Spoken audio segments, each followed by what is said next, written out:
Millions of people download productivity apps every year, promising more control over their time. Yet burnout keeps rising. Something in this system isn't adding up. You wake up, write a to-do list, block your calendar, and somehow still feel behind. What if the problem isn't you, but the entire method you've been taught? Time management is now a billion-dollar industry. Planners, apps, courses, coaches, all promising the same thing: control. But where did this obsession actually begin? The answer isn't in a modern office. It's over a century old, born on a factory floor, designed not for human minds, but for machines and output.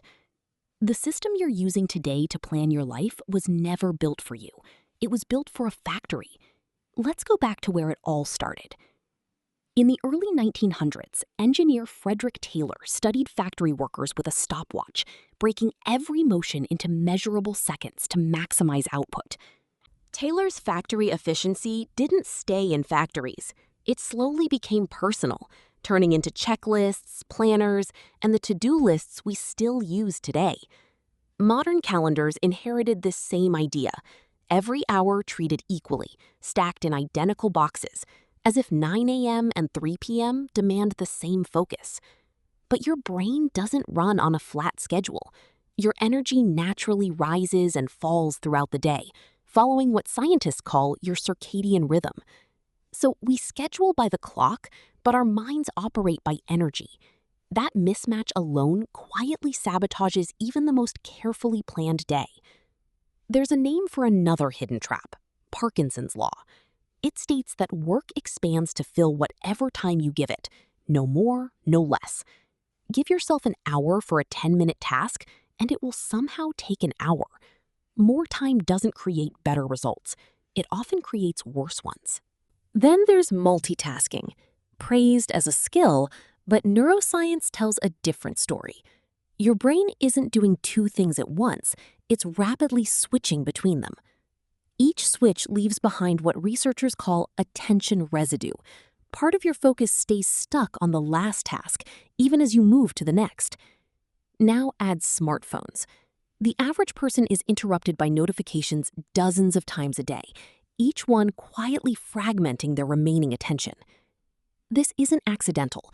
Many apps are engineered to capture attention, because in the modern economy, your focus, not your time, is the real product being sold. Beyond distraction, there's another silent drain: decision fatigue. Every small choice you make throughout the day slowly depletes your mental energy. That's why long to-do lists often backfire. Each unchecked item becomes another decision, another drain, until the list itself feels paralyzing.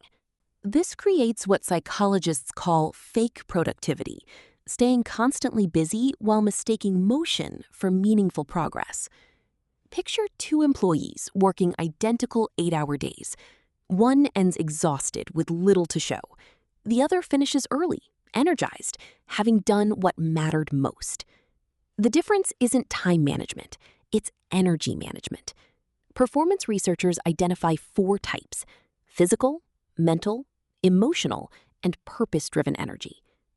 When you align demanding tasks with your peak energy, not just an open calendar slot, you unlock something rare: real, uninterrupted deep work.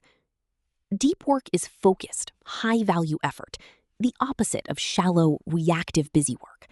Fragmented schedules make it nearly impossible to reach. And rest isn't a reward you earn after productivity. It's a requirement for it. Recovery restores the very energy your focus depends on. The core flaw becomes clear. We've been treating time like money, something to spend and save, when it actually behaves more like energy. The first shift is simple: stop scheduling hours. Start scheduling energy, placing your hardest work exactly where your focus naturally peaks. The second shift: trade long to-do lists for a short list of what truly matters. 3 meaningful priorities beat 15 scattered tasks. Time was never really your enemy. Misalignment was.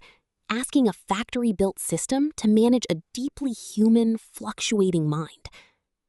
Imagine a version of productivity built around how you actually function, not around a stopwatch from 1911.